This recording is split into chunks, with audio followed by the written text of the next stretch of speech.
Assalamualaikum warahmatullahi wabarakatuh, Buya. Assalamualaikum warahmatullahi wabarakatuh. Afwan mengganggu waktunya. Ana hamba Allah dari Bandung. Ana mau meminta nasihat dari Buya dan doanya. Ayah Ana melakukan perbuatan mungkar. Ana tahu hasil menyadap WA ayah dan berdasarkan investigasi Ana, ayah saya selingkuh. Namun Ana tidak tahu, naudzubillah, kalau sampai berzina. Sampai saat ini Ana belum berani menasehati ayah dan memberitahu kepada ibu. Ana tidak tega kalau ibu sampai tahu, walaupun pada dasarnya ibu harus tahu. Ana kasihan kepada ibu, takutnya ngedrop dan jadi stres. Ana melihat ceramah Buya dengan kasus yang hampir sama untuk menyurati ayah. Namun bagaimana isinya, Buya? Ana pribadi tidak terlalu dekat dengan ayah, apalagi tahu kasus seperti ini menjadi lebih canggung. Lalu jika kasusnya naudzubillah sampai berzina, apakah perlu diceraikan atau diselesaikan dengan kekeluargaan? Jazakumullahu khairan, Buya. Semoga sehat selalu. Wassalamualaikum warahmatullahi wabarakatuh. Waalaikumsalam warahmatullahi wabarakatuh. Penanya, Anda ini anak baik sebetulnya. Anda tidak rela kemungkaran terjadi pada ayah Anda. Lalu Anda ingin membuat perubahan agar ayah Anda menjadi baik. Itu kan niat baik pada diri Anda. Akan tapi biarkan niat baik Anda simpan. Tapi di sisi lain Anda tidak boleh punya prasangka yang tidak baik kepada orang tua. Dan juga tidak boleh ada kesan kesombongan kepada orang tua. Dari pertanyaan tersimpul 3 hal. 1, niat baik Anda. 2, ketidakbaikan di dalam diri Anda. Yang satu ada kesombongan Anda, seolah-olah. Yang kedua adalah Anda prasangka buruk. Nah, pelan-pelan ya, anak soleh, Anda baik. Jadi bisa jadi orang tua ayah Anda menikah, Anda tidak tahu itu semuanya.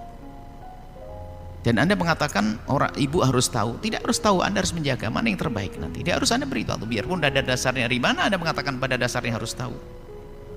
Justru Anda menjadi pendamai. Kalau ternyata ayah Anda menikah sekali, maka Anda harus bisa mengemas bagaimana agar di dalam pernikahan ayah Anda juga benar, tidak main-main. Kemudian di sisi lain, ibunda Anda jaga.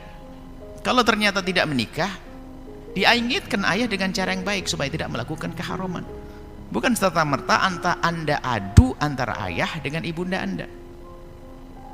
Sebab banyak hal kenapa ayah seperti itu kita tidak tahu.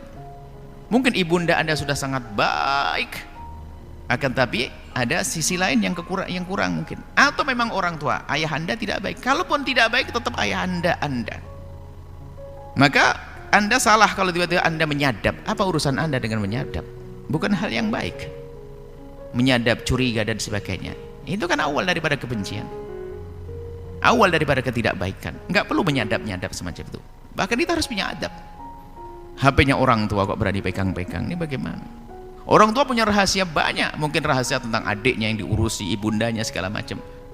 Biarpun kakak adik nggak boleh sebebas-bebasnya buka-bukaan HP. Biarpun suami istri nggak boleh main buka-buka HP. Biarpun itu bapak anak nggak boleh. Kalau bapak kepada anak ada perjanjian karena anaknya dicurigai, sah misalnya, nak, aku belikan HP engkau, tapi abah bebas membukanya. Ya nak? Iya, karena anaknya perlu dirantau. Tapi tidak ada perjanjian, tiba-tiba main buka-buka juga nggak dibenarkan. Ini suudzon terus, nggak boleh suudzon. Kenapa? Suami dengan istri. Istri punya rahasia. Rahasia apa? Rahasia dengan adik-adiknya. Rahasia perbincangan dengan sama-sama perempuan. Seharusnya ini nggak boleh mentang-mentang suami seenaknya sendiri, itu nggak boleh. Apalagi istri kepada suami, anak kepada bapak. Anda salah dalam sisi ini. Kemudian setelah itu Anda langsung menyimpulkan seolah benar perselingkuhan. Mungkin bahasa ayah Anda berkata hal-hal yang mesra kepada wanita tersebut, akan tapi mungkin itu adalah suami istrinya. Akad nikah kan bisa mudah dengan cara macam-macam. Lalu akad nikahnya ngomong-ngomong sama ibu. Loh, kalau ngomong memang langsung dikasih sama ibumu. Kan belum tentu juga. Jadi ayo tata hatimu. Anak Anda ini orang baik. Nggak tega kalau orang tua melakukan kemaksiatan. Tapi lu tolong tata. Jangan sok merasa lebih bagus dari ayah, kemudian perlu ngontrol ayah sampai menyadap dan sebagainya. Nggak perlu semacam itu. Dan tidak harus apa yang terjadi disampaikan ke ibu, akan tapi Anda sendiri mengakui Anda kurang dekat kepada ayah Anda. Jadi ini bisa saja karena ketidakdekatan kepada Anda, maka ada yang menjadi orang menjadi antara Anda dengan ayahanda, ada iblis menanamkan kepada Anda prasangka buruk, menanamkan kepada Anda kesombongan. Itu iblis, karena Anda tidak dekat. Kalau Anda dekat, nggak sombong, nggak prasangka buruk, nggak ini. Sekarang kewajiban Anda untuk buat pendekatan kepada ayahanda. Seperti halnya Anda sudah dekat kepada ibunda, Anda buat pendekatan kepada ayah. Hasilnya apa setelah Anda buat pendekatan?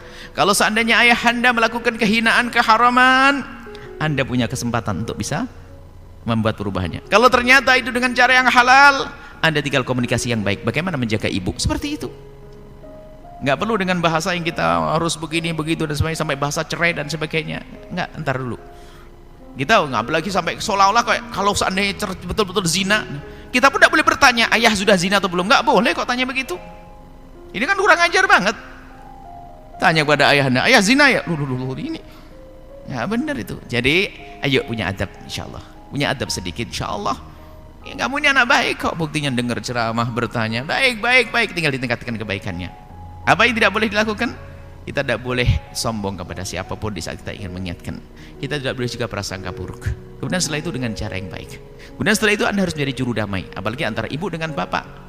Biarpun terjadi apapun, misalnya naudzubillah yang melakukan kehinaan, tidak serta-merta harus cerai. Karena orang bersalah bisa saja tobat, diingatkan mungkin sebabnya apa sih?